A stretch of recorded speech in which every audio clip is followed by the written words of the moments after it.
మధుపతి తరువాయి భాగానికి స్వాగతం. అబ్బా, సూపర్ స్వీట్గా సూపర్ థ్రిల్గా ఉంది కదండి. ఏదో మిస్టరీ ఉంది. ఏం మిస్టరీ అది? మీకెవరికైనా తట్టిందా? తడితే చెప్పండి. నాకైతే సస్పెన్స్ని తట్టుకోలేకపోతున్నాను.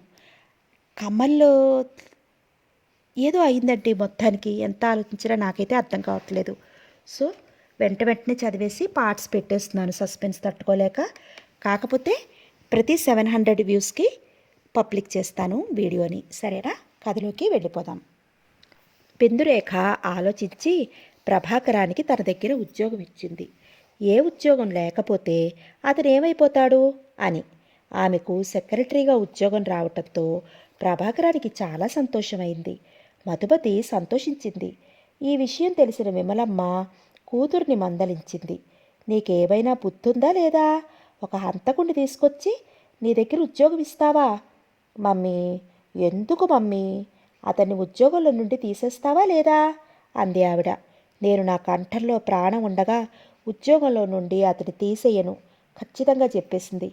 నీ ప్రాణం ఎంతవరకు ఉంటుంది? ఆడెప్పుడో ఒకప్పుడు నీ ప్రాణం తీసేస్తాడు మమ్మీ, అంది కోపంగా.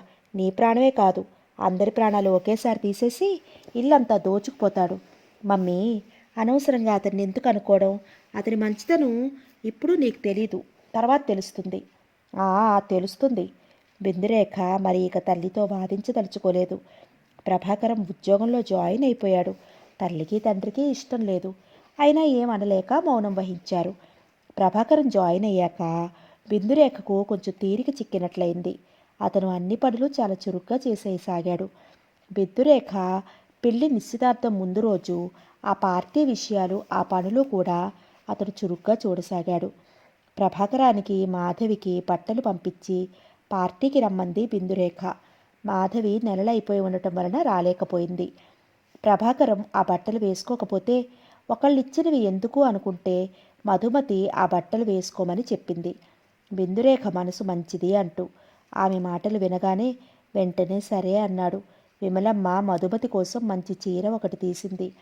ఆ రోజు సాయంత్రం పార్టీకి అందరూ ఇంకా రాలేదు. టైం అవుతోంది. 6:30 దాటుతోంది. బిందురేఖ లోపల ఉంది. లైట్ వేసుకుని ముస్తాబవుతోంది. కమల్ తేజ్ ఆమె గదిలోకి వెళ్ళాడు. డార్క్ గ్రీన్ టిష్యూ చీర కట్టుకుని, అదే రంగు అలాంటి జాకెట్ వేసుకుని, ముడి కట్టుకుని, ఒక పక్కగా గులాబీ పువ్వు పెట్టుకుంది. సన్నగా పొడవుగా ఎంతో అందంగా ఉన్న బిందురేఖని అలాగే చూశాడు. బిందురేఖ వెనుకకు తిరిగి నిలబడి ఉంది. అతన్ని చూసుకోలేదు. కమల్ మనసు ఆగలేదు. కొంటెతనం అతనిలో చిందులు వేసింది. మెల్లగా అడుగులు వేస్తూ ఆమె దగ్గరగా వెళ్ళి ఆమె నడుం చుట్టూ చేతులు వేసి చుట్టేశాడు. బిందురేఖ గతుక్కుమనిపోయింది. తల తిప్పి చూడంగానే కమల్ అని గ్రహించుకుంది. తల తిప్పలేకపోయింది. అదే సమయంలో కరెంటు పోయింది. బిందు, అన్నాడు కమల్ అనురాగంతో. ఆమె మాట్లాడలేదు. ఆమెను తన వైపుకు తిప్పుకున్నాడు. ఇదే సమయంలో కరెంటు పోవడం విచిత్రంగా ఉంది కదూ. చీకటి గదిలో ఉన్న తీయదనం వెలుతురు ఉన్న గదిలో ఉండదు కదూ అంటూ ఆమెను ఆ క్షణం ఉక్కిరిబిక్కిరి చేసేశాడు. అతని చేతుల్లో ఆమె ఒదిగిపోయింది. కమల్ తల ఆమె మెడవంపులో దాగుంది. ఆ సమయంలో కరెంటు వచ్చినా కమల్ గమనించలేదు. తలుపులు దగ్గరగా వేస్తున్నాయి. గడియ పెట్టలేదు. ప్రభాకర్ ఎందుకో హడావుడిగా గదిలోకి వచ్చి క్షణంసేపు అలా ఉండిపోయి వెంటనే తేరుకుని కిరుక్కుని తిరిగి వెళ్ళిపోయాడు. అతని బుర్రంతా వేడెక్కిపోయినట్లయింది. ఇద్దరూ అతన్ని చూసుకోలేదు. క్షణంసేపు ఆ ఇద్దరూ ప్రపంచాన్నే మర్చిపోయినట్లు అలా ఉండిపోయారు.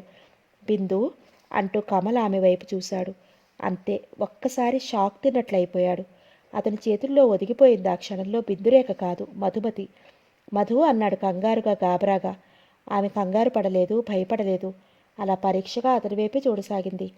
క్షమించు బిందు, అనుకున్నాను అన్నాడు. ఆమె పేలవంగా నవ్వింది. బిందు ఎక్కడా అడిగాడు. ఇప్పుడే కిందకెళ్ళింది, మెల్లగా చెప్పింది. అలాగా, నువ్విక్కడున్నావు అనుకోలేదు.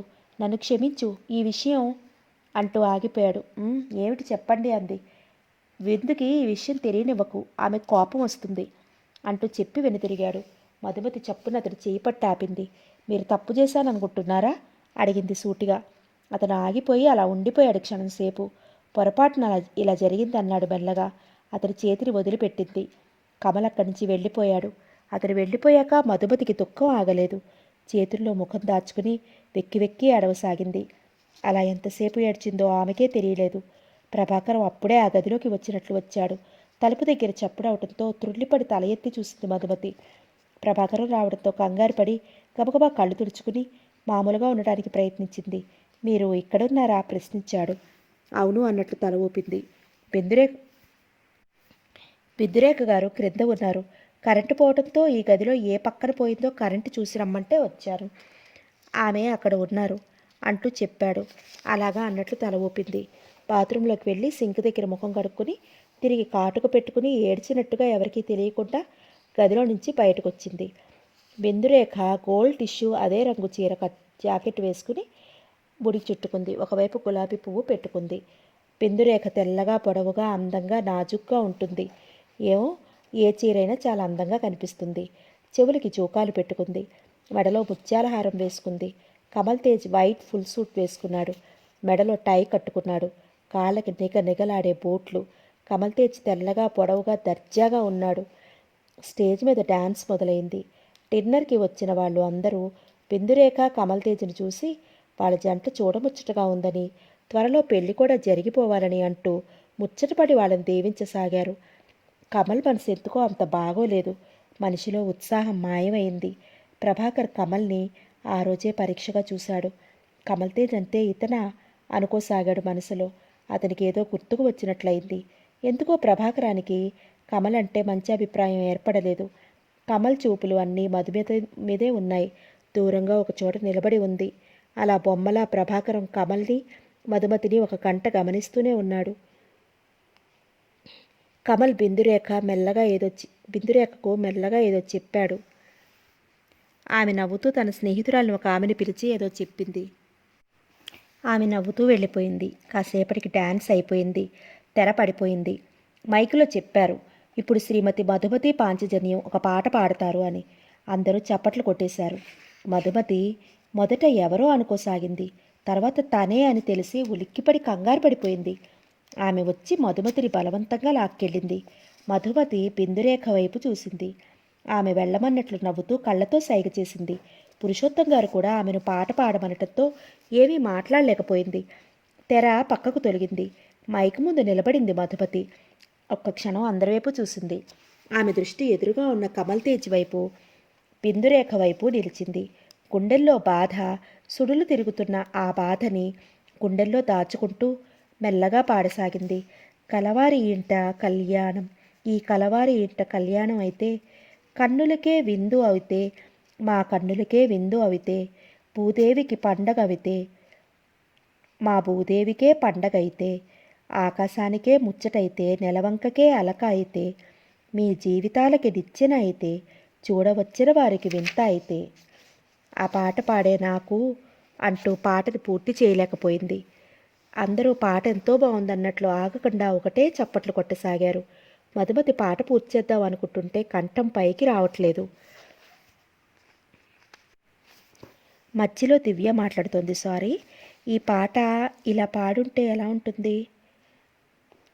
కలవారి ఇంట కళ్యాణం, ఈ కలవారి ఇంట కళ్యాణం అయితే కన్నులకే విందు అయితే, మా కన్నులకే విందు అయితే, భూదేవికి పండుగైతే, మా భూదేవికే పండుగైతే, ఆకాశానికే ముచ్చటైతే, నెలవంకకే అలకైతే, మీ జీవితాలకి నిచ్చెనైతే, చూడవచ్చిన వారికి వింతైతే.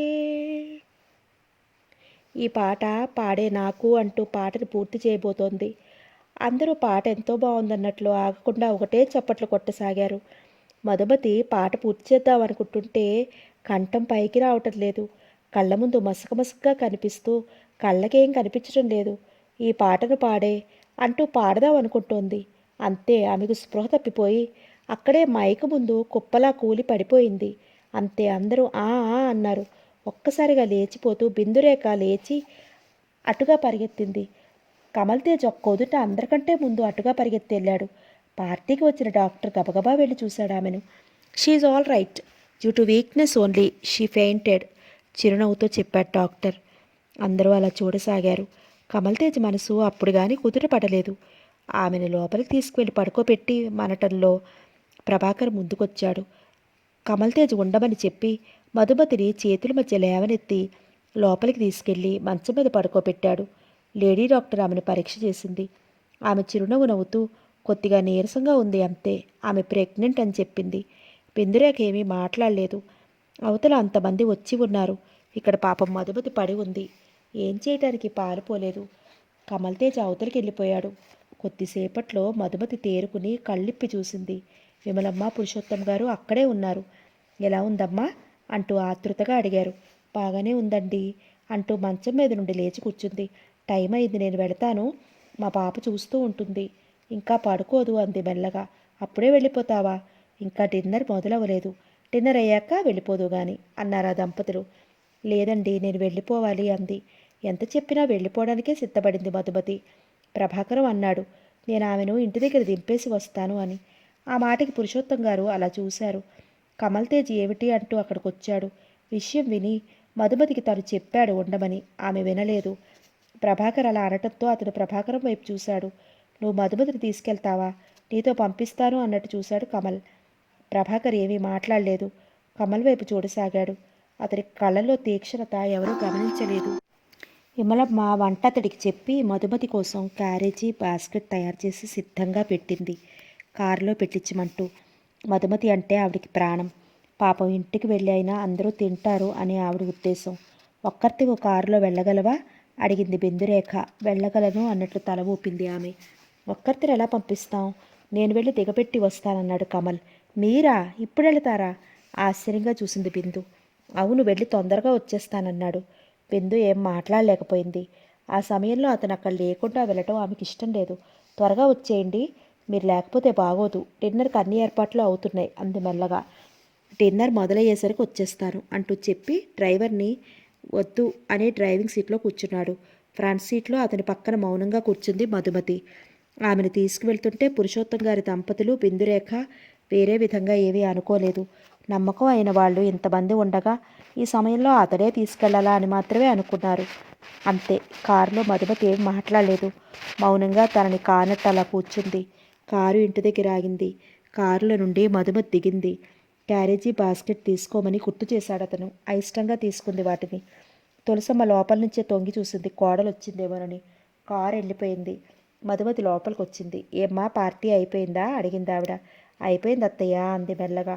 కారులో ఎవరొచ్చారు? డ్రైవర్ ఒక్కడేనా అడిగింది. చీకట్లో ఆవిడకి ఎవరూ కనిపించలేదు.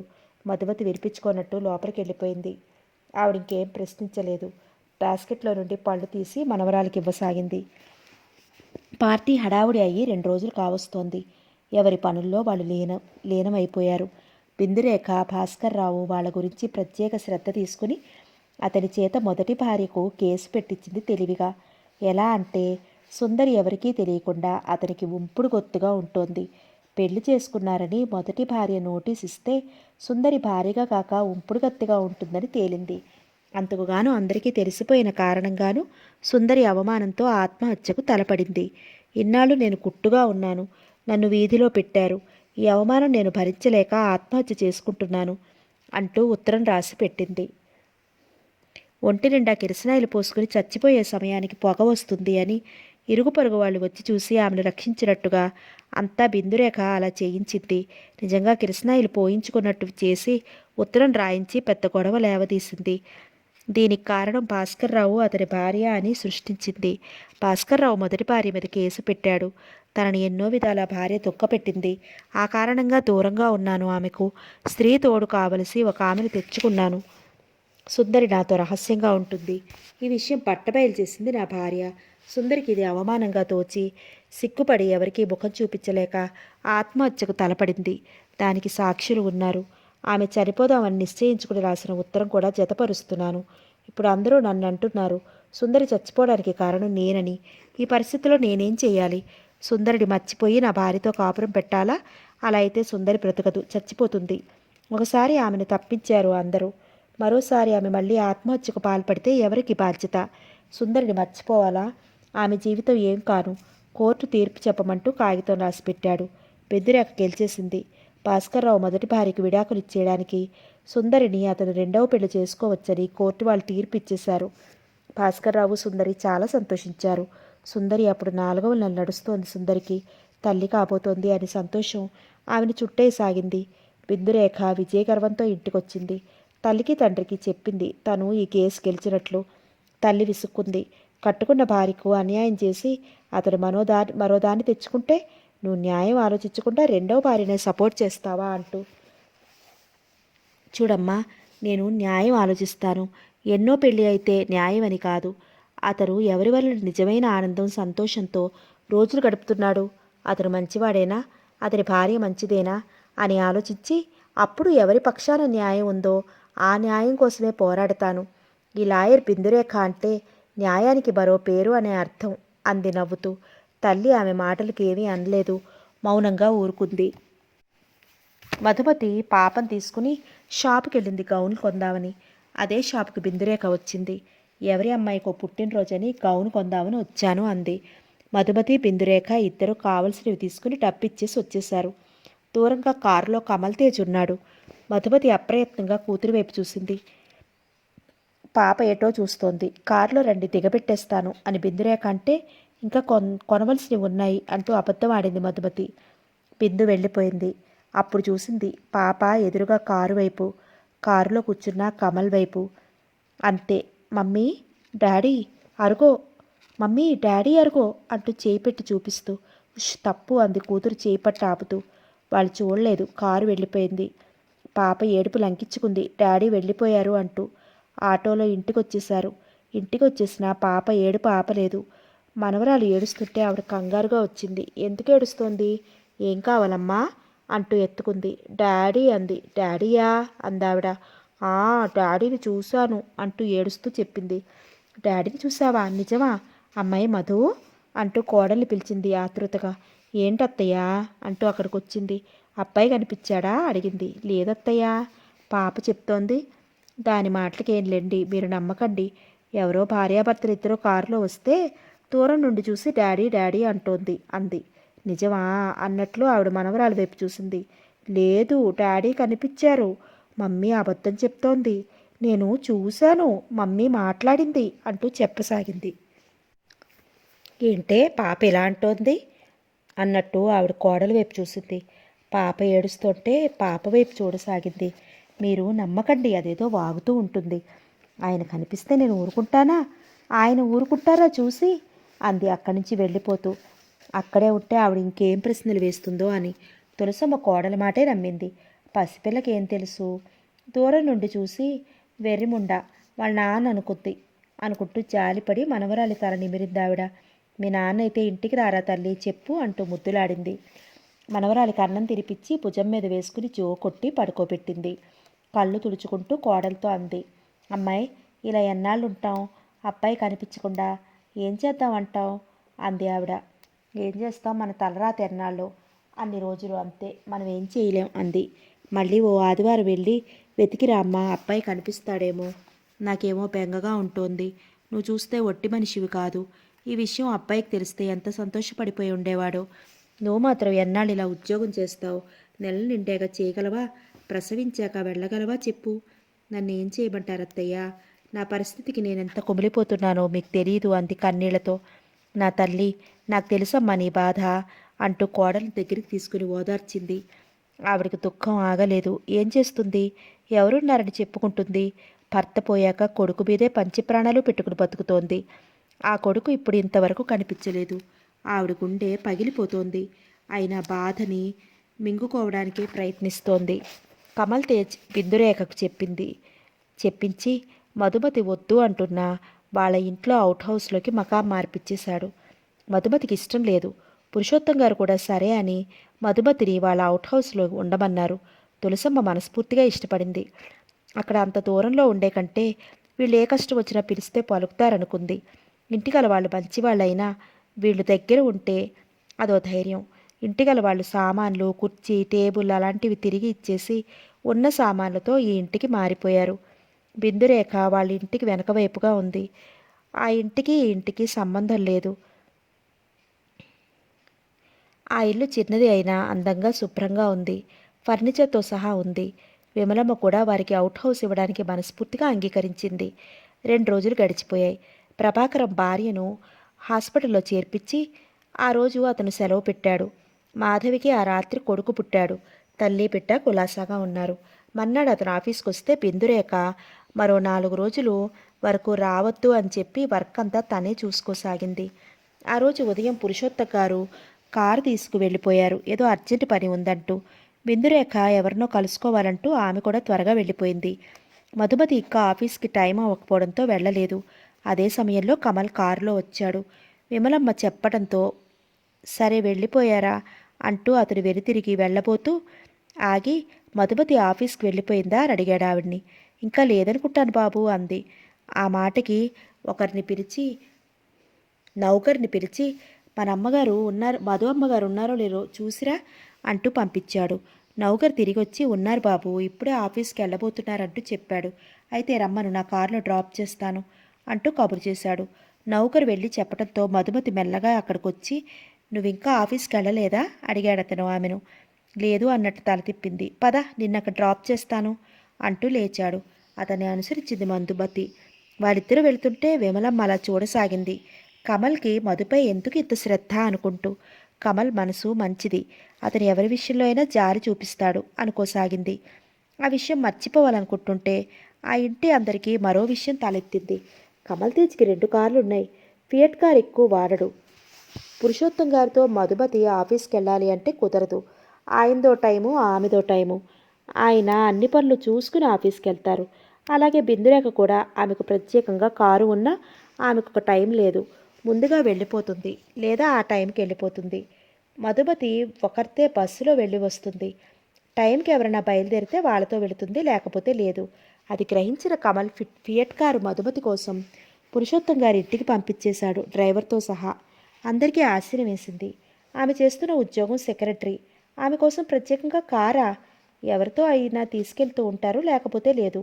మధుమతి మంచి అమ్మాయే, కాదని కాదు. కమల్ ప్రత్యేకంగా ఆమెను అంత అభిమానంగా చూస్తున్నాడు. ఎందుకో అర్థం కావడం లేదు. ఎవరికి వాళ్లే మనసులో అనుకున్నారే తప్ప పైకి ఎవ్వరూ తేలలేదు. కారులో వెళ్ళొస్తోంది మధుమతి. ఆమెకు అతని కారులో వెళ్ళి రావటం ఇష్టం లేదు. ఎందుకు ఈ వేషాలన్నీ? అందరితో నిజం చెప్పేయచ్చు కదా. వాళ్ళంతా ఏమనుకుంటారు? చిచి అనుకుంది. అదే మాట ఒకసారి అతనితో అంది. ఇలా కారులో వెళ్ళటం నాకు ఇష్టం లేదు. ఎందుకని? నేను చూసే ఉద్యోగం ఏమిటి? అందరూ నవ్వరా? ఎందుకు నవ్వుతారు? నువ్వు చేస్తున్న ఉద్యోగం అయితే చిన్నది కానీ నీ భర్త ఇప్పుడు ఎంత పెద్ద పొజిషన్లో ఉన్నాడో అన్నాడు కమల్. ఆ మాట వినగానే అతని కళ్ళల్లోకి చూసింది. కమల్ తేజ ఆమె చూపులతో తన చూపులు కలపలేకపోయాడు. వెంటనే ముఖం తిప్పేసుకున్నాడు. నా భర్త ఇప్పుడు పెద్ద హోదాలో ఉన్నారని ఎలా చెప్పగలరు? సూటిగా ప్రశ్నించింది. నేను అలా ఊహిస్తూ అన్నానంతే. అంతేనా? అవునన్నట్లు తల ఊపాడు. మధుమతి ఇంకేం మాట్లాడలేదు. అతని కారులోనే ఆఫీస్కి వెళ్ళొస్తోంది. బస్సులో వెళ్ళి రావటం అంటే కష్టమే. అందులో ఈ టైంలో మరీ అలసటగా ఉంటుంది. అందుకే ఏం మాట్లాడకుండా కారులో వెళ్ళొస్తోంది. బిందురేఖ ఒకసారి మాటల మధ్యలో అంది. కమల్ మనసు చాలా మంచిది. మధుమతి ఏం మాట్లాడలేదు. మధు, మీ ఆయన విషయం ఏం ఆలోచించావు? అడ్రస్ చెప్పుపోని, ఎలాగోలా అతని జాడ కడుక్కుంటాను అంది. వద్దు బిందు, వద్దు అంది మధుమతి. అదేమిటి మధు అలా అంటావు? మీ ఆయన గురించి కనుక్కోవడం నీకు ఇష్టం లేదా అంది ఆశ్చర్యంగా చూస్తూ. లేదు అన్నట్లు తల తిప్పింది. అదేమిటి? ఏం జరిగింది? అతను మంచతను కాదా? కాదు అంది. నీకెలా తెలిసింది ఈ విషయం? ఎలా అయినా తెలుస్తుంది. బిందు నిజం తాగుతుందా? నీకెవరు చెప్పారు? చెప్పిన మాటలు ఎప్పుడూ వినకూడదు. కళ్ళతో చూసిన నిజాన్నే మనం నమ్మాలి. అవును నిజమే, నా కళ్ళతో నేను చూశాను బిందు. ఆయన మరో అమ్మాయి ఆకర్షణలో పడిపోయారు. నిజంగానా? నువ్వు చూసావు కదా. ఎందుకని అతని నిలదీసి అడగలేదా? ఆమె మాట్లాడలేదు. అతనితో పెళ్లి జరిగిన నీకు భారీగా ఆ హక్కు అధికారాలు ఉన్నాయి బిందు. అవును, వివరాలు ఏంటో చెప్పు. మీ ఆయన ఆట కట్టిస్తాను. ఆ మనిషిని కోర్టుకి ఎక్కిస్తాను. ఈ లాయర్ బిందురేఖ అంటే ఏమిటో తెలియజేస్తాను అంది కోపంగా. బిందు, అవును మధు, ఆడదానికో న్యాయం, మగవాడికో న్యాయమునా? పెళ్ళయింది, పాప పుట్టింది, మరో బిడ్డ పుట్టబోతోంది. అయినా భార్యను మర్చిపోతాడా? ఇప్పుడు మరో స్త్రీ ఆకర్షణలో పడిపోతాడా? ఆనాటి ప్రేమ అంతా ఇప్పుడేమైంది? కట్టుకున్న భార్యను కన్నబిడ్డను మర్చిపోతాడా? బిందురేఖ కోపంతో మండిపడిపోయింది. ఆమె దగ్గరగా వెళ్ళి చెప్పు, నిజం చెప్పు. ఆ రోజు ఫోటో నీ దగ్గర ఉంది కదూ, లేదని అబద్ధం చెప్పావు కదూ అంది. మధుమతి మాట్లాడలేదు. నీ మీద ప్రేమ లేని నీ భర్త మీద ఇంకా ఎందుకు ఈ ప్రేమ? ఎవరిని ఉద్ధరించడానికి అంది కోపంగా. బిందు అంది కంగారుగా. రేపు సాయంత్రం నేను తీరిగ్గా ఉంటాను. నువ్వు ఫోటో పట్టుకురా, లేదా ప్రభాకరాన్ని మీ ఇంటికి పంపించి మీ అత్తగారితో విషయం చెప్పించి ఫోటో తెప్పిస్తాను అంది. వద్దు వద్దు, ఆ పని మాత్రం చేయకు. ఆవిడ ఈ వయసులో తట్టుకోలేరు. కొడుకు ఇలానే తెలిస్తే ఆవిడ గుండె ఆగిపోతుంది అంది కన్నీళ్లతో. ఏ, ఆవిడ గుండెనా ఆగిపోయేది? నీ గుండె ఆగిపోవటం లేదా? నీ గుండెల్లో బాధ సుడులు తిరగటం లేదా? నీ మనసు చితికిపోవటం లేదా? నీ గుండెల్లో అగ్నిపర్వతాలు బ్రద్దలవటం లేదా అడిగింది. ఆమె మాట్లాడలేదు. పాంచజన్యానికి నేను నోటీస్ పంపిస్తాను, లేదా అతన్ని కోర్టుకెక్కించి ముప్పు తిప్పలు పెట్టించి నీ కాళ్ళ దగ్గరికి వచ్చేటట్టు చేస్తాను అంది కోపంగా. మధుమతి మాట్లాడలేదు. ఈ విషయం బయటికి ఎక్కడికి వస్తుందో అని ఆమె ఆలోచన. ఆ వేళ ఇక ఆ సంభాషణ ఆగిపోయింది. మర్నాడు సాయంత్రం బిందురేఖ తీరిగ్గా ఈ విషయమే ఆలోచించసాగింది. మధుమతి ఇంటికి వచ్చేసినా బిందురేఖ దగ్గరకు వెళ్ళలేదు. కమల్ తేజ్ వచ్చాడు. అతనితో ఆమె ఇదే విషయం చెప్పింది. అతను ఏం మాట్లాడలేదు. ప్రభాకరాన్ని పిలిచి మధుమతిని ఫోటో అడిగి తీసుకురమ్మంది. ఆమె ఇవ్వలేదు. ప్రభాకరంతో అక్కడికి వచ్చింది. కమల్ వచ్చాడని ఆమెకు తెలియదు. రా మధు, కూర్చో అంది బిందు. వాళ్ళిద్దరితో పాటు ప్రభాకరం, మధుమతి అక్కడ లాన్లో కుర్చీలు వేసుకుని కూర్చున్నారు. ఫోటో తీసుకురాలేదా అడిగింది బిందు ఆమెను. ఆమె మాట్లాడలేదు. మధు, ఎన్నాళ్ళు ఇలా మౌనంగా ఉంటావు? నీ జీవితాన్ని ఎందుకు నాశనం చేసుకుంటావు? అడ్రస్ చెప్పు, అతను ఎక్కడ ఉన్నా పట్టించేస్తాను. ఆ మనిషిని కోర్టుకి ఎక్కిస్తాను. అందరిలో నీ కాళ్ళ మీద పడేటట్టు చేస్తాను. చెప్పు అంది కోపంగా. ఆ మాటకి మధు మౌనం వహించినా కమల్ కంగారుగా చూశాడు. ఏమిటి మధు, భర్తని కోర్టుకెక్కిస్తావా? ఏమిటి, మధు భర్తని కోర్టుకెక్కిస్తావా? అవును, కోర్టుకెక్కిస్తాను. మగవాడికో న్యాయం, ఆడదానికో న్యాయమునా? బిందు, మీరు ఊరుకోండి. ఆ పాంచజన్యం అంతు చూస్తాను. ఎవరో అమ్మాయితో అతను తిరుగుతున్నాడే, అతని ఆట కట్టిస్తాను. బిందు, నువ్వు లాయర్వని ప్రతి చిన్న విషయానికి కోర్టుకెక్కిస్తానంటావా? నీ లాయర్ బుద్ధి పోనిచ్చుకున్నావు కాదు. కోర్టు అంటే తమాషా అనుకున్నావా? మధు భర్తని కోర్టుకు లాగావంటే ఇక జీవితాంతం ఆమెకు సుఖం ఉండదు, శాంతి ఉండదు. అందుకని ఎందుకని కోపంగా ప్రశ్నించింది. ఎందుకా? తనని నలుగురిలో అవమానించి కోర్టుకు లాగింది అని అతను మనసులో కక్ష పెట్టుకోగలడు. పెట్టుకుంటే అతనే చిక్కుల్లో పడతాడు. అతను కాదు మధు చిక్కుల్లో పడుతుంది. నన్ను భయపెట్టి బెదిరిస్తున్నారా? కోపంగా చూసింది. బెదిరించడం కాదు బిందు, మధు పరిస్థితి ఆలోచించు. అతను ఏ పరిస్థితుల్లో ఆమె కంటపడకుండా ఉన్నాడో ఆ తర్వాత అతనే వస్తాడు. భార్య పిల్లలను ఏ మగాడు మర్చిపోడు. అలా అనుకునే ప్రతి స్త్రీ మగవాడిని నమ్ముతుంది. అలా నమ్మందే ఆమెను మోసం నమ్మించే ఆమెను మోసం చేస్తాడు. వస్తాడు, ఎప్పుడో వచ్చి తీరుతాడు అనుకుంటే ఇప్పుడు ఆమె జీవితం అంది. ఏమైంది ఆమె జీవితానికి? అంతగా కావలిస్తే మధుకి ఇంకా ఎక్కువ జీతం ఇచ్చి పెద్ద ఉద్యోగం ఏర్పాటు చేద్దాం అన్నాడు. అలాగే చేద్దాం. ఎన్నాళ్ళు ఆమె ఉద్యోగం చేయగలదు? ఆమె ఉన్న పరిస్థితుల్లో భర్త దగ్గర ఉండాలి. ప్రతి స్త్రీ ప్రసవించబోయే సమయంలో ఒక్కసారి భర్తను కళ్ళారా చూసుకుంటుంది. ప్రసవ వేదనలో ఆమె నరకం అనుభవిస్తుంది. ఆమె చచ్చి బ్రతుకుతుంది. బిడ్డ మీద మమకారంతో ప్రాణానికే తెగించి బిడ్డను ప్రసవిస్తుంది. ఆ టైంలో భర్తను చూడాలని అనుకుంటుంది. ఆ సమయంలో బిడ్డ పుట్టాక తను బ్రతకవచ్చు, బ్రతకపోవచ్చు. ప్రతి స్త్రీ అలాగే అనుకుంటుంది. ఎన్నాళ్ళని మన మీద ఆధారపడుతుంది? భర్త పక్కన ఉంటే ఆమెకు అదో సంతోషం, అదొక గౌరవం. ఇద్దరు ఇష్టపడి ఆమె ఉద్యోగం చేసుకుంటే అది వేరే సంగతి అంది. ఏమైనా చెప్పు, ఆ పాంచజన్యం మీద కేసు పెట్టడానికి వీల్లేదు. ఎందుకని? మీరు మగవారేనా? ఈ పరిస్థితి మీకు ఎప్పుడైనా రావచ్చు ఏమో అని భయపడుతున్నారా? అయితే వినండి అంటూ కొద్దిసేపు ఆగి, నేను చెప్పినట్టు మధు వినదు. లేకుంటేనా అతడు చేసిన పనికి కుక్కకాటుకు చెప్పు దెబ్బలా చేసి ఉండేదాన్ని. ఆ పాంచజన్యంలా మీరు చేస్తే మిమ్మల్ని ప్రాధేయపడను. మీకు తగినట్టు చూస్తాను. ఏం చేస్తావు? కుతూహలంగా చూశాడు కమల్. ప్రభాకరం, మధుమతి ఇద్దరూ ఏం మాట్లాడటం లేదు. మౌనంగా వింటున్నారు అంతే. ఏం చేస్తానా? మీకంటే అందమైన మనిషిని ఏరి కోరి ప్రేమిస్తాను. మీ ఎదుటే మీరు తిరిగినట్లు అతనితో చెట్టాపట్టాలేసుకుని తిరుగుతాను. అతను నన్ను పెళ్లి చేసుకుంటాను అంటే నేను చెప్తాను, నాకు 2 పిల్లలున్నారు, మీరు నన్ను పెళ్లి చేసుకోవడం ఇష్టమా అని. అతను ఒప్పుకోగానే పెళ్లికి ముహూర్తం పెట్టేసి మా పెళ్లికి మిమ్మల్ని పిలిచి మీ ఎదురుగానే అతను పెళ్లి చేసుకుని మీ పిల్లలతో పాటు నేను మరో 2 పిల్లల్ని కానీ ఆ నలుగురు పిల్లలతో అతనితో హాయిగా జీవితం గడిపేస్తాను. ఇది చూసిన మీరు మరో అమ్మాయిని ఎంతగా ప్రేమించినా ఆ ప్రేమ మీ మనసులో చిన్నాభిన్నమైపోతుంది. మీరు ఆమెను ప్రేమించలేరు, మనస్ఫూర్తిగా ఆదరించలేరు, పెళ్లి చేసుకోలేరు. అనుక్షణం కుమిలిపోతారు, క్షణక్షణం నరకం అనుభవిస్తారు. మీకు మాట మాటకి నేను, నా భర్త, నలుగురు పిల్లలే కనిపిస్తారు కళ్ళల్లో. అర్థమైందా? అంది ప్రతి అక్షరం నొక్కి పెడుతూ. కమల్ బిందు వైపు అలా చూశాడు. మనసులో ఆమె ధైర్యానికి మెచ్చుకున్నాడు, కోపం తెచ్చుకున్నాడు. పైకి అలాంటి భావం ప్రకటించలేదు. అయితే ఇప్పుడు ఏంటంటావు? పాంచజన్యానికి కోర్టు ఎక్కించడం మాత్రం ఖాయం అంది. అలా అయితే మధు జీవితం నాశనం అయిపోతుంది. ఆలోచించుకో. అతనిక భార్యను అసహించుకుంటాడు. ఇప్పుడు మధు జీవితం నాశనం కాలేదా? అతను ఆమెతో కొత్త బోజు అయిపోయి అసహించుకునే మరో అమ్మాయితో స్నేహం చేస్తున్నాడు. ఇంకా ఆమె జీవితం ఏం నాశనం కావాలి? ఇంకా అతను ఏం అసహించుకోవాలి? నా లాయర్ నోటీస్తో అతని గుండెల్ని చీల్చి న్యాయాన్ని బయటికి లాగుతాను. బిందు, నువ్వు లాయర్ అయినంత మాత్రాన ప్రతి ఒక్కరి గుండెల్ని చీల్చి న్యాయాన్ని బయటికి లాగలేవు. ఈ విషయం గుర్తుంచుకో అన్నాడు కాస్త కోపంగా. ఎందుకని? న్యాయం కోసమే నేను అనుక్షణం పోరాడతాను అంది ఆవేశంగా. ఒక్కోసారి న్యాయమే నీ చేతికి దొరకదు, అది కుంటుపడుతుంది. ఈ విషయం గుర్తుపెట్టుకో అన్నాడు. మీరు నాకేమీ సలహాలు ఇవ్వనవసరం లేదు. నేను అనుకున్నది సాధించి తీరతాను. బిందు అన్నట్లు చూసింది. నువ్వు లాయర్గా ఏ విషయంలో అయినా తలదూర్చు, కానీ మధు విషయంలో మాత్రం తలదూర్చకు. కారణం, నువ్వు ఈ విషయంలో గెలవలేవు. అంతేకాదు, ఆ భార్యాభర్తల ఇద్దరి మధ్య ఇంకా దూరాన్ని పెంచిన దానివవుతావు అన్నాడు. ఏం కాదు, వాళ్ళిద్దరిని కలిపి తీరుతాను, ఇదే నా శపథం అంటూ బిందురేఖ ఆవేశంగా. మధుమతికి అక్కడ ఉండలేక లేచి వెళ్ళిపోయింది వాళ్ళ ఇంటి వైపుగా. బిందురేఖ, కమల్ ఆమెను గమనించలేదు. అలా వాదించుకుంటూనే ఉన్నారు.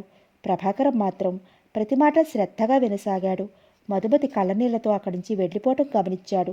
ఇందులో ఏదో రహస్యం ఉంది. ఆ రహస్యం బయటపడుతుందని కమల్ తేజ్ భయపడుతున్నాడని గ్రహించాడు. ఆ రహస్యం ఏమిటి?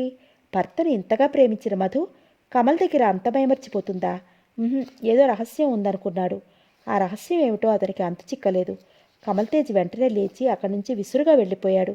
అతను లేవగానే బిందురేఖ భయపడిపోలేదు. అంతకన్నా విసురుగా లేచి వెనుతిరిగి లోపలికి వెళ్ళిపోయింది. మధుమతి ఆ రాత్రంతా తనలో తనే కుమిలిపోసాగింది. పాంచజన్యం కమల్గా మారినా తనంటే ఇష్టం అసలు లేకపోలేదు. ఎందుకో అతను పైకి ఏమీ చెప్పటం లేదు. ఏదో రహస్యం ఉందనిపించసాగింది. ఇద్దరూ పాప పుట్టిన తర్వాత ఎన్ని కలలు కన్నారు? తన పేరున పెద్ద బంగళా కట్టిస్తానని, ఆ బంగళాకి మధుమతి నిలయం అని పెడతానని, బంగళా చుట్టూ పూల మొక్కలు వేయిస్తానని, ఆ బంగళా అంతా ఎంతో అందంగా తయారు చేస్తానని, ఆ బంగళాలో నువ్వు నేను పాప ఉందాం, హాయిగా రోజులు గడుపుదామని చెప్పేవాడు. తనని ఎంతో అపురూపంగా చూసేవాడు. ఇప్పుడు మనిషిలో చాలా మార్పు వచ్చింది. ఆయన ఒంటరిగా కలుసుకుంటే అప్పుడు ఏమైనా చెప్తారేమో. నిజమే, ఈ ఆలోచన తనకింతవరకు తట్టలేదు. వెళ్ళి ముఖాముఖి అడిగేస్తే, పాపను తీసుకెళ్తే? వద్దు, ముందు తను ఒక్కరితే వెళ్ళి అడగాలి. ఆ తర్వాత పాపను తీసుకెళ్ళాలి. తాను వెళ్ళినట్లు తెలిసిపోతుంది అందరికీ పాపను తీసుకెళ్తే అనుకుని ఒక నిర్ణయానికి వచ్చింది. మధుమతి డ్రైవర్నే ఉండమని చెప్పి, పని ఉందని అత్తగారికి చెప్పి, ఎవరికీ తెలియకుండా కారులో కమల్ తేజ్ ఇంటికి వెళ్ళింది. ఆమె వెళ్ళేసరికి అతను అప్పుడే భోజనం చేసి మేడ మీదకి వెళ్ళాడు. మధుమతి డ్రైవర్ చేత అతనికి తను వచ్చినట్లు కబురు చేసింది. మధుమతి బంగళాని యువతల నుండి పరిశీలనగా చూసింది. చాలా పెద్ద బంగళా, చాలా అందంగా ఉంది. చుట్టూ పువ్వుల మొక్కలు అందంగా వేసి ఉన్నాయి. ఆ బంగళా పేరు మధుమతి నిలయం అని ఉంది. క్షణంసేపు ఆమె నోట మాట రాలేదు. ఇంత పెద్ద బంగళా కట్టించిన అతను ఆ బంగళాకి తనకు చెప్పినట్లే ఆ పేరే పెట్టాడు, మధుమతి నిలయం అని. ఈ మనిషికి తనంటే ఇష్టం లేదా అనుకుంటూ డ్రైవర్ లోపలికి రమ్మన్నారని వచ్చి చెప్పడంతో మెల్లగా లోపలికి వెళ్ళింది. పెద్ద బంగళా బిందురేఖ వాళ్ళ ఇల్లు కంటే బాగుంది. నౌకరు అయ్యగారు మేడ మీద ఉన్నారని చెప్పడంతో అటు వెళ్ళింది. మేడ మీద ఏ గదిలో ఉన్నారు? ఆయన గది ఏది అనుకుంటూ మెల్లగా ఒక్కో గది వైపు చూస్తూ అటు వెళ్ళి అతని గది వద్ద ఆగింది. ఆమెను చూస్తూనే రామధు అన్నారు. అతని గొంతుక అతనికే విచిత్రంగా అనిపించింది. ఏంటి ఇలా వచ్చావు అడిగాడు. మీతో మాట్లాడాలని. ఏమిటి? నా సొంత విషయం మెల్లగా చెప్పింది. తప్పకుండా, ఏమిటో చెప్పు, అలా కూర్చో అన్నాడు. అతను సోఫాలో కూర్చుంటూ, ఈ బంగళా మీదేనా? అవును, ముక్తసరిగా చెప్పాడు. చాలా పెద్ద బంగళా కట్టించారు. ఇంత పెద్ద బంగళా కట్టించారు అంటే మీరు ఎంత ధనవంతులో అర్థమవుతోంది. అతను అదోలా నవ్వాడు. తను కష్టపడి సంపాదించిన డబ్బు ఇది అన్నట్టుగా లేదు ఆ నవ్వులో అర్థం. ఈ బంగళాకి మధుమతి నిలయం అని ఎలా పేరు పెట్టారు? అతను అలా చూశాడు, ఏం మాట్లాడాలో తోచనట్లుగా. చెప్పండి, ఆ పేరే ఎందుకు పెట్టారు? మళ్ళీ అడిగింది. మధుమతి నా ప్రాణం ఒకప్పుడు అన్నాడు మెల్లగా. అంటే ఇప్పుడు కాదా? పేలవంగా నవ్వింది. కాదు. కారణం? ఆ అధ్యాయం ముగిసిపోయింది. అంటే మీ మాటలు నాకు అర్థం కావటం లేదు. నా మాటలు నీకే కాదు ఎవ్వరికీ అర్థం కావు. ఇప్పుడు నా మనసు అంతా బిందురేఖ నిండిపోయి ఉంది. అంటే మధుమతికి ఇక మీ మనసులో చోటు లేదా? అడిగింది. అతను మాట్లాడలేదు. నా ప్రశ్నకు సమాధానం చెప్పండి. క్షమించు, నేనిప్పుడేమీ చెప్పలేను అన్నాడు. ఎందుకని చెప్పలేరు? నా సొంత విషయం అది. ఏదో మాట్లాడాలన్నావు? అవును. చెప్పేంటో? ఏం చెప్పను, ఎలా చెప్పను? నా భర్త నన్ను చూసి ఎవరోగా మాట్లాడుతుంటే ఏం చెప్పమంటారు? అంది కాస్త గట్టిగా. మధు, ఎందుకండి? ఎందుకీ నాటకం ఆడుతున్నారు? మీ కూతురు వెన్నెల మీకు గుర్తు రావటం లేదా? మీ తల్లి మిమ్మల్ని అనుక్షణం కలవరిస్తోంది. మీకు గుర్తు రావటం లేదా? ఎన్నాళ్ళు ఇలా నాటకం ఆడతారు? చెప్పండి, నా ప్రశ్నకు సమాధానం చెప్పండి అంది ఆవేశంగా. మధు అన్నాడు అయోమయంగా చూస్తూ. మధు మధు అంటూ అనురాగంతో పిలిచిన మీరు ఎందుకు ఇలా మారిపోయారు? మధు, నువ్వేం మాట్లాడుతున్నావు అన్నాడు అయోమయంగా చూస్తూ. ఏం మాట్లాడుతున్నానో మీకు అర్థం కావటం లేదా? లేదు. ఎలా అర్థమవుతుంది? మీరు బిందురేఖ ఆకర్షణలో పడిపోతే మీకు భార్య పిల్లలు తల్లి ఎలా గుర్తుకొస్తారు? మధు అంటూ లేచి వచ్చి ఆమె చేయి పట్టుకున్నాడు. ఏమిటి ఏమిటి నువ్వు మాట్లాడుతున్నావు? నువ్వు అసలు ఎవరు? నీకు నాకు ఏంటి సంబంధం? సూటిగా ప్రశ్నించాడు. ఆ ప్రశ్నకు క్షణంసేపు అలా చూసింది. నీకు నాకు సంబంధం ఏమిటా అంటూ మెడలో మంగళసూత్రాలు తీసి చూపించింది. అతని కళ్ళల్లోకి సూటిగా చూసింది. అతను అలాగే చూడసాగాడు. మధు అన్నాడు విస్మయంగా చూస్తూ. ఇప్పుడు చెప్పండి, కట్టుకున్న భార్యను నిలదీసి నీకు నాకు సంబంధం ఏంటంటున్నారు? ఇది సంబంధం, మూడు ముళ్ళ బంధం. ఇది అంతా ఏదో నాటకంలా ఉంది. నేను నీ భర్తనా? నీ మెడలో నేను తాళి కట్టానా? ఏమండి? ఆమె కళ్ళనీళ్లు గిర్రును తిరిగాయి. ఎందుకు ఈ అబద్ధాలు? నీ భర్త నిన్ను మోసం చేసి పారిపోయాడని నన్ను ఈ విధంగా నిలదీసి ఈ నాటకం ఆడతావా? ఏమండి అంటూ గట్టిగా పిలిచింది. ఇలా నా ముఖంలోకి చూడండి అంటూ అతన్ని తన వైపుకు తిప్పుకుంది. అతను చూశాడు. నా కళ్ళల్లోకి సూటిగా చూడండి. అబద్ధం ఆడకండి. మీరు నన్ను పెళ్లి చేసుకోలేదు? లేదు అంటూ వెంటనే ముఖం తిప్పుకున్నాడు. అంతేనా? అంతే. మీ మనసు ఇక మారదా? ఈ మధు మీకేవీ కాదా? అతను మాట్లాడలేదు. ఆమె చేతిని వదిలించుకుని దూరంగా కిటికీ దగ్గరగా వెళ్ళి నిలబడ్డాడు. ఏమండి, ఎందుకు ఇలా మారిపోయారు? అడిగింది. మధు మధు, ఏమిటిదంతా? నన్ను చూసి ఎవరనుకుంటున్నావు? నేనింకా పెళ్లి చేసుకోలేదు. నీకేమైనా మతిపోయిందా? నిన్ను నేను పెళ్లి చేసుకుని మోసగించడం ఏమిటి? ఎవరైనా వింటే నవ్వుతారు. వెళ్ళిక్కడి నుంచి వెళ్ళిపో. వెళ్ళిపోతానండి. ఇన్ని రోజులు మిమ్మల్ని చూసి నోరు మూసుకునే కూర్చున్నాను. బాధను బెంగుకుని నాలో నేను కుమిలిపోయాను. పాప మిమ్మల్ని ఆ రోజు కారులో చూసి ఇంటికి వెళ్ళాక డాడీ డాడీ అంటూ ఏడ్చింది. బాధలను మింగుకుని మనిషిలా బతుకుతున్నాను అంటూ చేతుల్లో ముఖం దాచుకుని ఏడుస్తూ. అతనేమీ మాట్లాడలేదు. అలా మధుమతి వెక్కి వెక్కి ఏడుస్తూనే ఉంది. మీ పుట్టబోయే బిడ్డ ముఖమైనా చూస్తారని ఆశతో వచ్చానంది ఏడుస్తూనే. అతను ఒక్క మాట కూడా మాట్లాడలేదు. తల తిప్పి చూడలేదు. అతని కిటికీ దగ్గర అలాగే ఎంతసేపు నిలబడ్డాడో అతనికే తెలియదు. ఆమె అలా ఎంతసేపు రోధిస్తోందో ఆమెకే తెలియదు. బిందురేఖకు మనసంతా ఎలాగో ఉంది. తను తొందరపడ్డానా అనుకుంది. అతని కోపం తెప్పించానా? కమల్ అలా కోపంగా వెళ్ళిపోయాడు అనుకోసాగింది. మధుమతి విషయమే ఇద్దరం గొడవ పడ్డాం. కాస్త శాంతంగా ఆలోచించవలసిందేమో. అయినా తనకి కోపం ఎక్కువ. నిన్నటి నుండి కమల్ ఫోన్ చేయలేదు, ఇంటికి రాలేదు అంటే అతనికి ఎంత కోపం వచ్చిందో. అతనికి కోపం వస్తే తను భరించగలడా? ఒకసారి ఇంటికి వెళితే కోపంగా మాట్లాడతాడా? బిందు ఆలోచిస్తూ నవ్వుకుంది. అతనికి కోపం వస్తే ఆ కోపం ఎలా పోగొట్టాలో తనకి తెలియదా? ఆ ఆలోచన రాగానే ఆమె మనసు నిలవలేదు. ఈ విషయం తల్లికి తండ్రికి చెప్పలేదు. చెబితే వాళ్ళు తననే చివాట్లు వేస్తారు. కాబోయే భర్తతో ఇలాగే నా మాట్లాడేది అంటూ. అందుకే వాళ్ళకి తెలియకుండా డ్రైవర్ వద్దు అని తనే కారు డ్రైవ్ చేసుకుని అతని ఇంటికి వెళ్ళింది. ఆ టైంకి అతని ఇంటి దగ్గర ఉంటాడు. ఆ టైంలో అయితే తీరిగ్గా మాట్లాడటం అవుతుంది అని బయలుదేరింది. కారు ఆగటంతో నౌకరు వచ్చాడు. నువ్వేం చెప్పకు, నేను వెళతాను అంటూ నౌకరికి చెప్పింది. అతనేమీ మాట్లాడలేదు. బిందురేఖ చాలాసార్లు ఆ టైంలో వస్తుంది కాబట్టి. బిందురేఖ హుషారుగా మేడ మీదకి వెళ్ళింది. అక్కడ ఫియట్ కారుని ఆమె చూసినా పరధ్యాసగా అంతగా ఆలోచించలేదు. ఆ కారు కమల్ది కావటం, అది ఎప్పుడూ అక్కడే ఉండటంతో ఆ కారు మధుని వాడుకోమని పంపించాడు అని అనుకోలేదు. అప్పుడు గుర్తుకు రాలేదు ఆ విషయం. బిందురేఖ పైమెట్టు మీద నిలబడి ఒక్క క్షణం ఆలోచించింది. అతను తన్ని చూడగానే ముఖం తిప్పేసుకుంటాడు. మరి తను నవ్వుకుంటుంది. అతని దగ్గరగా వెళ్ళి అతని గుండెలపై తల అంచుకుంటుంది. అతని కోపంతో ఆమెను విదిలించబోతాడు.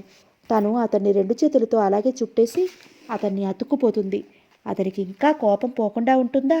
కోపం మర్చిపోయి తనని చేతులతో బంధించేసి బిందురేఖ ఆపై మరి ఆలోచించలేదు.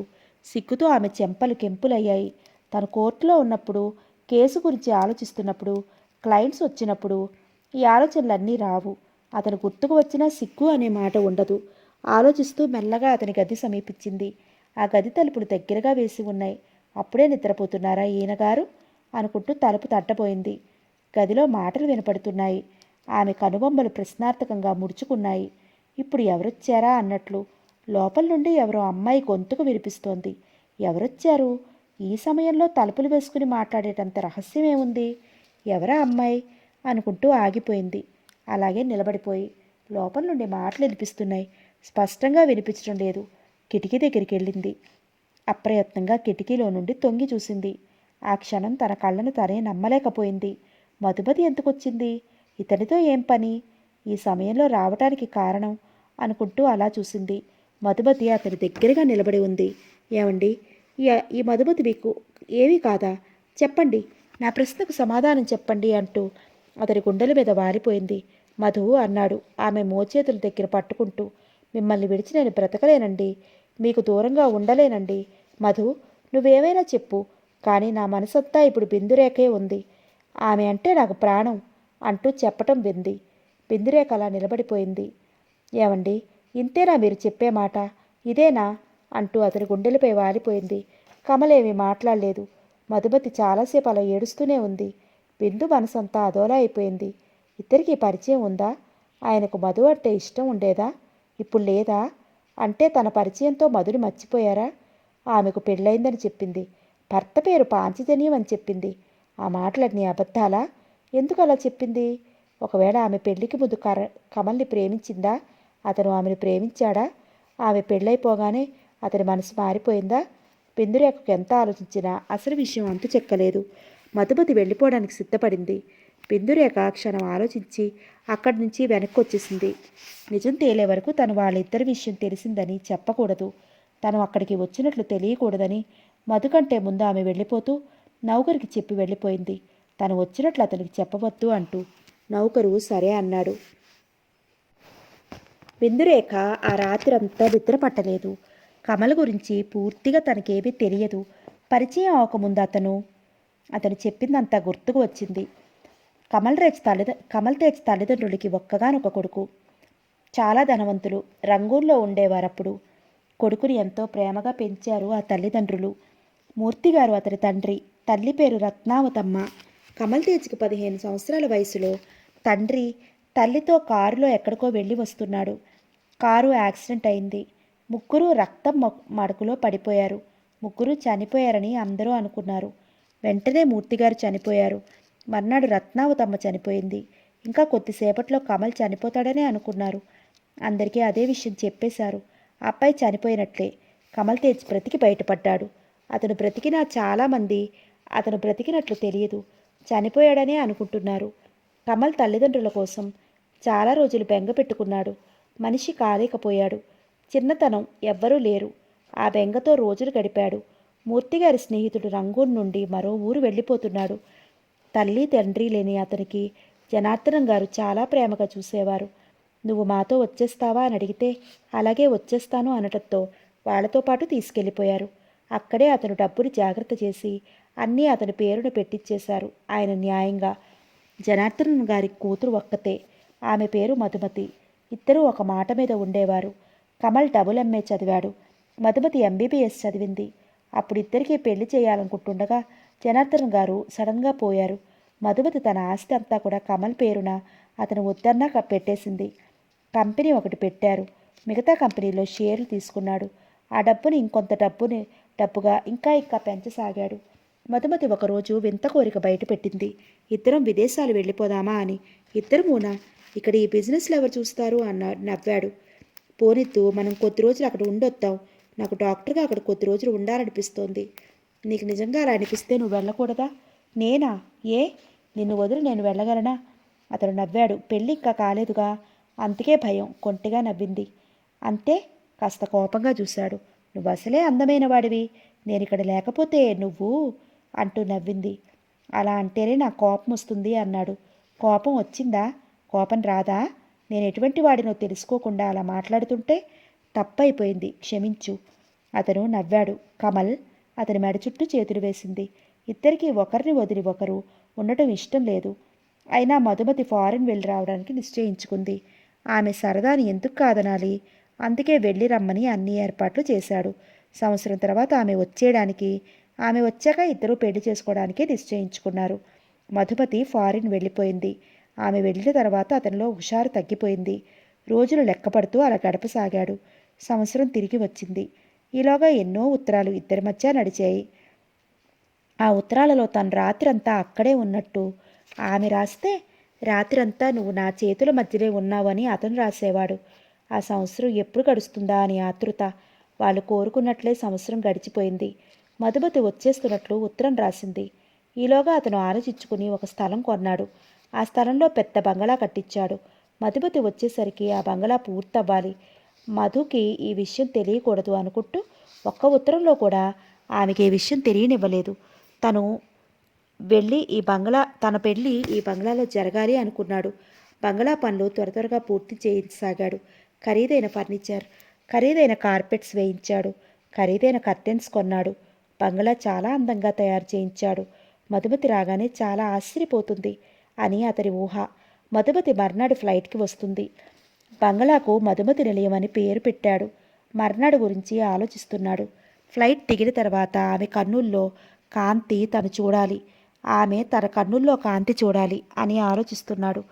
మర్నాడు పిడుగులాంటి వార్త విన్నాడు. మధుమతి వస్తున్న ఫ్లైట్ సముద్రంలో పడిపోయింది అని. ఇక అంతే, అతను తేరుకోలేకపోయాడు. మధుమతే కళ్ళల్లో నిలిచిపోయింది. మనసు అంతా ఆక్రమించుకుంది. ఇప్పుడు శూన్యంగా అనిపిస్తుంది. కమల్ ఒక సంవత్సరం మనిషి కాలేకపోయాడు. బిజినెస్ విషయం సరిగ్గా పట్టించుకోలేదు. మనిషి పిచ్చివాళ్ల తయారయ్యాడు. తర్వాత అతని ఫ్రెండ్స్ కొంతమంది అతని పరిస్థితి గమనించి 4 ఊళ్ళు తిప్పసాగారు. మెల్లగా అతను బాధను మర్చిపోయి మనుషుల్లో పడసాగాడు. అలా బిజినెస్ విషయాలవి దగ్గరుండి చూస్తున్నాడు. అలా సంవత్సరం గడిచిపోయింది. అప్పుడు బిందురేఖతో పరిచయం అయింది. ఆమె మంచితనం అతన్ని ఆకట్టుకుంది. బిందురేఖతో మాట్లాడుతున్నా, ఆమె ఎప్పుడైనా కనిపించినా అతని కళ్ళల్లోకి తమాషా అయిన కాంతి లాంటిది రాసాగింది. బిందురేఖ కూడా కలుపుగోలుతరంగా, స్నేహపూర్వకంగా మాట్లాడటం అతనికి నచ్చింది. అలా వాళ్ళ పరిచయం పెరిగి అది ప్రేమగా మారింది. ఇదంతా అతను తనకు చెప్పిన కథ. బిందురేఖ ఆలోచించసాగింది. మర్నాడు ఉదయం అతని ఫ్రెండ్ ఇంటికి వెళ్ళి అతనికి మధుమతి అనే అమ్మాయితో పరిచయం ఉందా అని అడిగింది. అలా అతనికి చాలా దగ్గర స్నేహితులని అడిగింది. వాళ్ళు ఎవ్వరూ కూడా అతని ఎవరి ప్రేమలోని పడలేదని, మధుమతి అనే అమ్మాయి డాక్టర్ చదివి ఫారిన్ వెళ్ళలేదని, అతను ఈ మధ్య ఇక్కడికి వచ్చి బంగ్లా కట్టించాడని చెప్పారు. అతను మధుమతి అనే అమ్మాయి చచ్చిపోయిందని చెబుతున్నాడు. నిజమా అని అడిగితే తమకు తెలిసినంత వరకు ఆ పేరు గల అమ్మాయి ఎవరు చనిపోలేదని చెప్పారు. దానితో బిందురేఖకు ఒళ్ళు మండిపోయింది. ఎంత మోసం, ఎంత నటన! మధుమతి అనే అమ్మాయిని పెళ్లి చేసుకోవాలనుకున్నాను, ఈ విధంగా జరిగింది అని ఎలా చెప్పాడు? బంగ్లా పేరు మధుమతి పేరున ఉంది. ఎవరూ అడిగితే ఈ కథంతా చెప్పాడు. కానీ వేరే కథ ఉంది. ఈ మధుమతికి అతనికి అంతకుముందు స్నేహం ఉంది. ఆమెకు పాంచజన్యంతో వివాహం అయిపోయింది. తిరిగి ఇక్కడ ఈ ఇంట్లో ఇద్దరు తారసపడ్డారు. ఇద్దరిని ఒకరినొకరు కలుసుకుని జరిగిందంతా తలుచుకోసాగారు. తనని అతను ప్రేమిస్తున్నాడట అనుకుంది. ఇంకా ఏదో రహస్యం ఉంది. ఆ రహస్యం పైకి వచ్చే వరకు తను మామూలుగానే ఉండాలి అనుకుంది. కమల్ 2 రోజులు వాళ్ళ ఇంటికి రాలేదు. ఆమె ఫోన్ చేయలేదు. అతనే వస్తాడు అని ఊరుకుంది. పురుషోత్తం గారు, విమలమ్మ కమల్ రాలేదేం అని ఆమెను అడుగుతున్నారు. తనకు తెలియదని చెబుతుంది. పురుషోత్తం గారు ఆఫీసు నుండి అతనికి ఫోన్ చేశారు అని, వస్తాను, పనుల ఒత్తిడి వలన క్షణం తీరిక లేదు, తీరిక చూసుకుని వస్తాను అంటూ మామూలుగా చెప్పాడు. పురుషోత్తం గారు భార్యతో ఆలోచించి కమల్ తేజ్ బిందుల పెళ్లికి ముహూర్తం పెట్టించేద్దామని అన్నారు. ఆవిడ అలాగే తొందరగా పెళ్లి జరిపించేద్దాం అంది. కూతురుని అడుగుదామనుకున్నారు. ఆ మాటే రాత్రి భోజనాల దగ్గర అడిగారు. బిందు వెంటనే మాట్లాడలేదు. ఏంటమ్మా మాట్లాడవు? మీ పెళ్ళి తొందరగా జరిపించేయాలని ఉంది అందావిడ. తల్లి మాటలకు నవ్వి, అప్పుడే ఏం తొందరమ్మా? అదేమిటి అలా అంటావు? ఇంకెలా అనమంటావు? నవ్వుతూనే అంది. అది కాదమ్మా, నువ్వు అలా మాట్లాడటం కాదు అన్నారు ఆయన. బిందు ఏం మాట్లాడలేదు. నీ పెళ్లి తొందరగా జరిపించేయాలనుకుంటున్నావు. ఎన్నాళ్ళైనా అంతేగా. ఏమంటావమ్మా అన్నారాయన. ఈ విషయం కమల్తో మాట్లాడండి అంది మెల్లగా. అలాగే, నువ్వు ఏమంటావో చూసి అతన్ని అడుగుదామని అన్నారు. మీ ఇష్టం అంది మెల్లగా. మనసులో ఏదో అనిపించసాగింది. నిజంగా కమల్ ఏం తప్పు పని చేయలేదా? కమల్ మాట నిజమా? కమల్ మనసు మంచిదైతే అతన్ని పెళ్లి చేసుకోవడానికి తనకి ఏ అభ్యంతరమూ లేదు. కాకపోతే ఆమె క్షణం సేపు ఆగింది. అతనేదో అబద్ధం ఆడుతున్నాడు. తన నుండి ఏదో రహస్యం దాస్తున్నాడు. కాబోయే భార్య దగ్గర, అందులో లాయర్ దగ్గర దాచవలసిన పనేంటి? అంత తెలియకూడని రహస్యం ఏమై ఉంటుంది? అతను చెప్పినదంతా కట్టుకథని తేలిపోయింది. ఆ విషయం గుర్తుకొస్తుంటే మనసు అంగీకరించడం లేదు.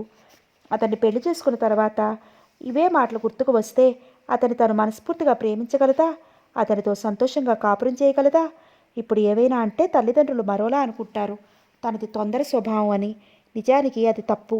తను ఎక్కువగా ఆలోచిస్తుంది. ఇంత ఆలోచించకపోతే తను లాయర్గా మంచి పేరు తెచ్చుకుంటుంది. అందరూ తన గురించి చెప్పుకోవడమే.